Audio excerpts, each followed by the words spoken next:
In this video, my first official YouTube video, I preview an upcoming Kitbash for a group build that I plan on starting very, very soon.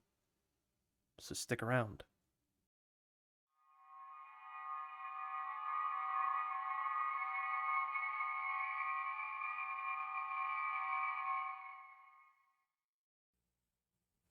Hello everybody, welcome to the channel. My name is Spencer and welcome to my first official YouTube video where I actually try to record some video and audio rather than just do a short little clip or slideshow. Anybody who's been subscribed to my channel for an appreciable length of time, first off, thanks for subscribing and staying subscribed, but you'll know that I haven't really posted any videos and that's for a number of reasons that I really don't want to get into, but the gist of it is I really haven't had a decent recording setup, and up here in the foothills of rural Appalachia, up until very recently, I haven't really had the internet for it. So things have changed, and I've decided that 2022 being a new year, I would go ahead and try making videos. I actually get more time working on the bench and making models and HLI effects, circuit boards, but why not go ahead and put a little bit more on my plate and try to actually make some videos as well.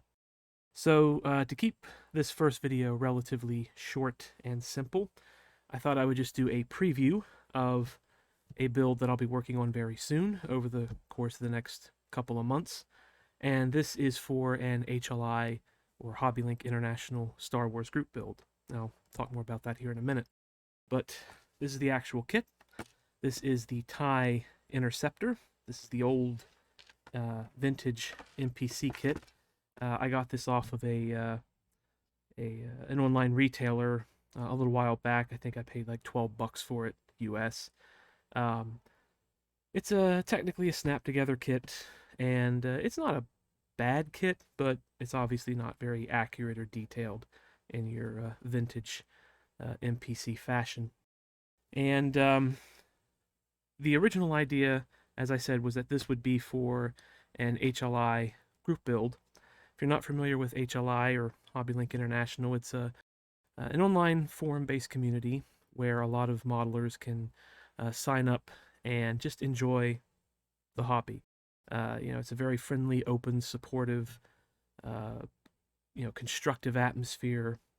All the nonsense of big social media, religion, politics, name calling, finger pointing. We don't allow any of that stuff on the community. It's just a place to hang out and enjoy the hobby. And I'll put all relevant links in the video description down below. But at any one time, we have a few group builds going on. I think at this point we have about a dozen, and one of them is the Star Wars group build. It normally runs from May the 5th to around May the 1st of the following year. So the current Star Wars group build started May the 5th last year, 2021, and goes up until May the 1st or so of this year. Again, I'll put links to the build rules and whatnot in the video description. So I'm a little late to the party on this build, but the original idea was just to take this kit, build it out of the box, not really do a whole awful lot to it, build it, paint it, put a little bit of weathering on it, and call it a day. Unfortunately, after I took the parts off the sprue, or off the parts tree, and did a basic test fit, I did find that the model is severely lacking. And just to sort of give you a better look at the detail, or I should say the lack thereof, let me change the focus here and actually show you. You can see that the detail is actually fairly sharp, but there's not a whole awful lot of it on the bulb assembly, and the panel lines are in fact raised when they should be recessed.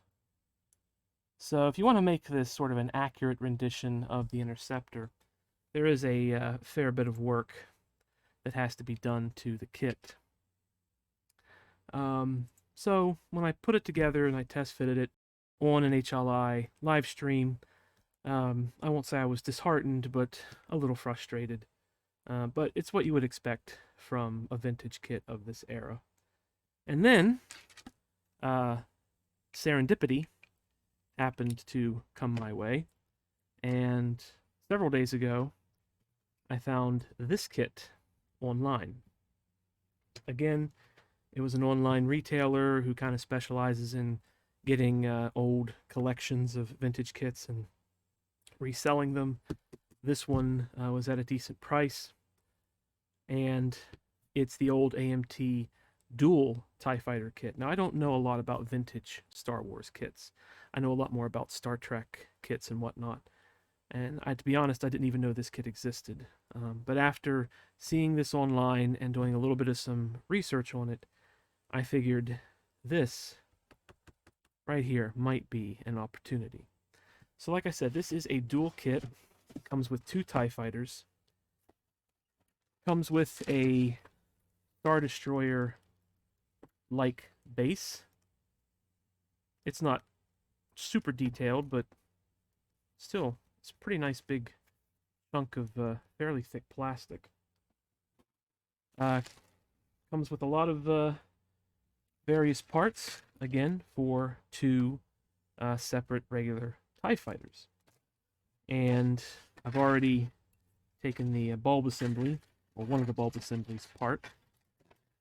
And when you put this together, make sure I do this correctly. There is a preferred orientation of fit. You get something like this. And again, if I readjust the focus here, just to show you,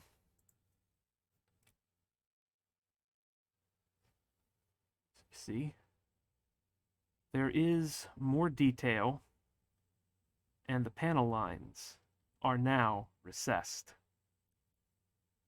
I will say the detail's a little bit softer, but the fact that you've got recessed panel lines and a much larger amount of detail is pretty good. Now, as a sanity check, I broke out my Bandai Interceptor. This is what I would consider, I suppose, the gold standard. I don't have a whole awful lot of reference photos of the Interceptor.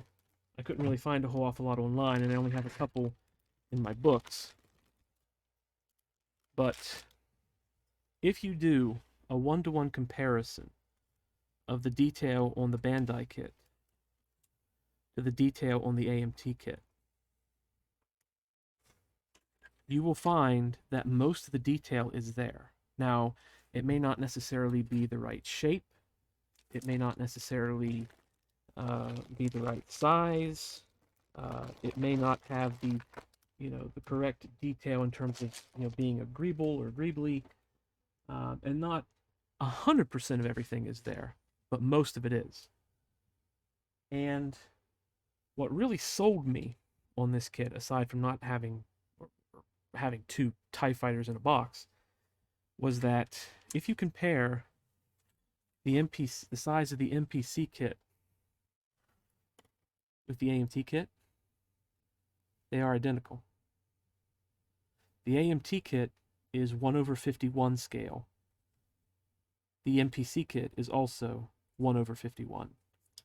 So if you haven't guessed already, what I'm going to do is I'm going to take the angled panels on the MPC Interceptor, and I'm going to use the bulb assembly from the AMT TIE Fighter.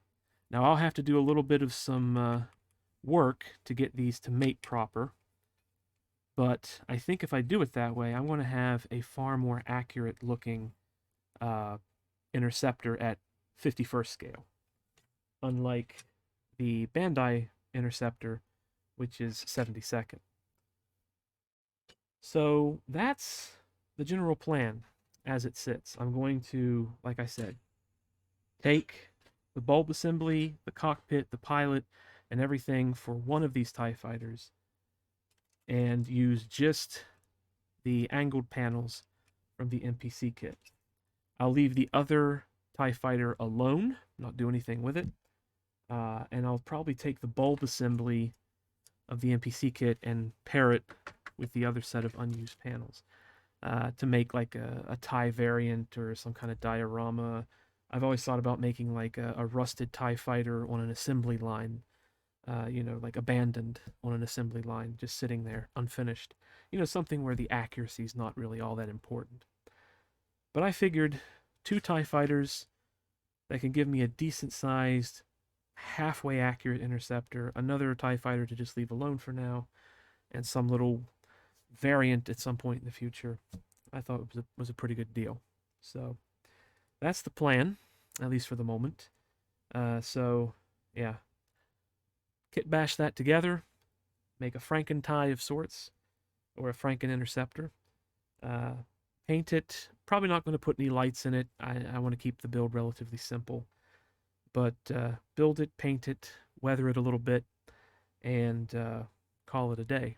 I'll also probably wind up using a custom base. The MPC base is crap, and the Death Star base is kind of nice. The little spindly arms they give you in this kit are also not very good. So I'll probably just wind up using some tubing or something, or a thick enough piece of brass rod. But that's it for this video. I just wanted to keep it relatively short and simple, not get too complicated with it. But that's the plan for the Interceptor. It was originally going to be just the MPC kit. Now it's going to be a kitbash. So, with that being said, if you liked the video, please consider giving it a big thumbs up. If you haven't already, also consider subscribing and clicking that bell icon, or not. Your choice. You can always change your mind later. Feel free to comment down below. All I ask is that you keep your comments civil, courteous, and constructive.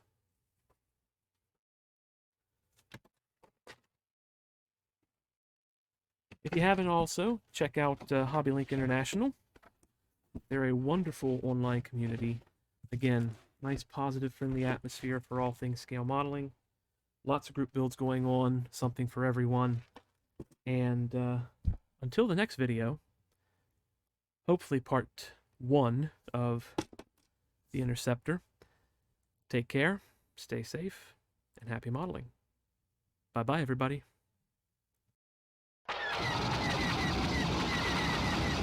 There's too many of them.